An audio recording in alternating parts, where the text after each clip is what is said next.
Hello, my self साहिल सानी। तो मुझे तो अपनी ज़िंदगी में काफ़ी संतोष है और मैंने ऐसा इसलिए कहा क्योंकि हमारी अगली जो स्पिरिचुअल स्टोरी है उसका शीर्षक है संतोष। तो होता यह है कि एक बहुत ही सुंदर सूफ़ी कहानी है। इसमें एक बहुत अमीर आदमी, अति धनी, जीवन से ऊब गया होता है क्योंकि उसने सभी सुखों, सभी खुशियों को जाना था जो पैसे से खरीदी जा सकती थी। अब वो ऊब जाता है। लेकिन वह वास्तव में संतोषजनक नहीं था, कंटेंटेड नहीं था।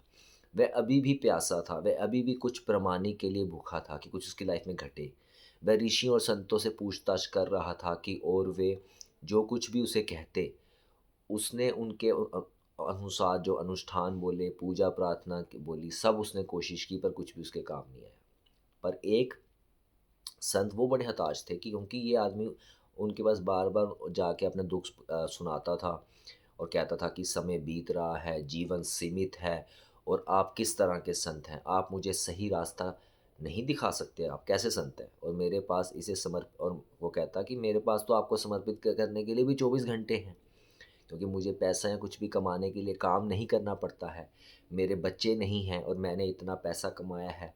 लेकिन ये पागल सूफ़ी गुरु मन में सोचता है, सिर्फ़ पागल दिखता था, उसके पास महान विवेक था, उसको ये पता था लेकिन। तो धनी व्यक्ति ने एक बड़ा थैला लिया, उसमें अपने हीरे, मानिक, पन्ने, नीलम भर दिए और उस सूफ़ी के पास गया, जो एक पेड़ के नीचे बैठा था।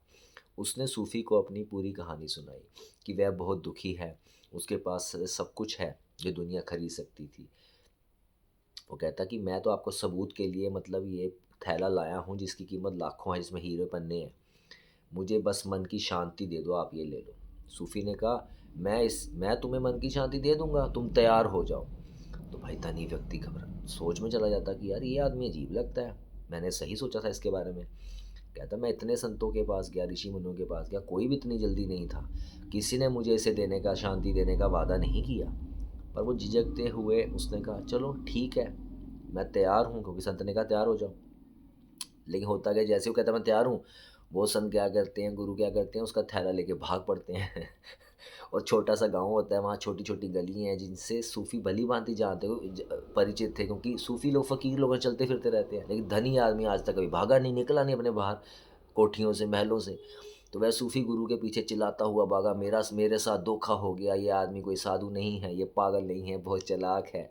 लेकिन वह सूफ़ी को पकड़ नहीं सका क्योंकि वह बहुत तेज़ी से जा रहा था और गाँव में बहुत चक्कर लग रहे थे।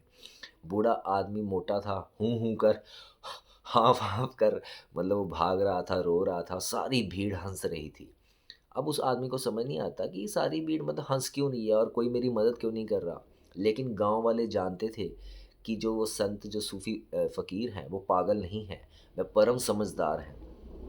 उसके अपने तरीके हैं समझाने के। तो आखिर धनी आदमी उसी पेड़ के पास पहुँच जाता है जहाँ पे उनको फर्स्ट टाइम वो मिलता है उस फ़कीर को। तो सूफ़ी भी बहुत आगे पहुँच गए होते हैं, तो वे अभी वापस आते हैं, फिर थैला लेकर आते हैं। तो फिर वो धनी आदमी वहाँ पे चिल्ला रहा होता है, गाली दे रहा होता है, तो सूफ़ी जी वहाँ आते हैं, फिर कहते हैं, "बंद करो ये सब बकवास, ये लो, थैला लो अपना वापस, मैंने क्या करना है।" तो उस आदमी ने तुरंत थैला ले लिया और सूफ़ी ने पूछा, "कैसा लग रहा है?" तो उसने कहा, "मुझे बड़ी शांति मिल रही है।" तो सूफ़ी ने कहा, "यही तो मैं तुमसे कह रहा था, अगर तुम तैयार हो, तो मैं तुम्हें तुरंत शांति दे सकता हूँ। क्या तुम्हें मिल गई शांति?" तो उसने कहा, "हाँ, मुझे मिल गई।" इसके बारे में फिर कभी किसी से मत पूछना। तुमने अपनी सारी दौलत, अब देखो इसमें लेसन क्या है कि तुमने अपनी सारी दौलत को हल्के में लेना शुरू कर दिया है। मैंने तुम्हें उन्हें खोने का मौका दिया और अचानक तुम वही हो गए जो तुम वास्तव में हो, यानी एक भिखारी। और ये बहुत कीमती पत्थर जो तुम्हारे लिए अपना मूल्य खो चुके थे, फिर से कीमती हो गए। लेकिन ऐसा ही होता है। जो लोग महलों में रहते हैं, वे उन महलों को हल्के में लेना शुरू कर देते हैं। जो लोग अमीर हैं, वह गरीबों के दुखों के बारे में कभी नहीं सोचते। तो वही है कि हम खुश नहीं हैं, हम कंटेंटेड नहीं हैं। हमारे पास अगर भगवान ने हमें बहुत कुछ दिया है, लेकिन हम सोचते हैं, अरे हम उसके, आप समझते हैं, हम उसमें we take it for granted. तो हम सोचते हैं, अरे ओके, हमारे पास वो नहीं है, वो नहीं है। तो वही उन्होंने समझाया, बेटा जो तेरे पास है ना, वो बहुतों के पास नहीं है। संत फकीर ने कहा तो खुश रहा कर। तो उसके बाद वो खुश रहा। आई होप आपको स्टोरी अच्छी लगी हो तो अपना प्यार बनाएं, सब्सक्राइब करके मेरे चैनल को, लाइक करके, कमेंट करके। और आपका इस दोस्त साहिल साहनी आपके लिए ऐसे ही स्पिरिचुअल, जो आपको ज्ञान भी देंगी, आपको एंटरटेन भी करेंगी, आपको आप हों, आप बच्चे हों, बड़े-बुज़ुर्ग हों, सभी के लिए वो रेलेवेंट भी होगी। मिलता हूँ आपके साथ अगली स्टोरी में। Bye bye, take care.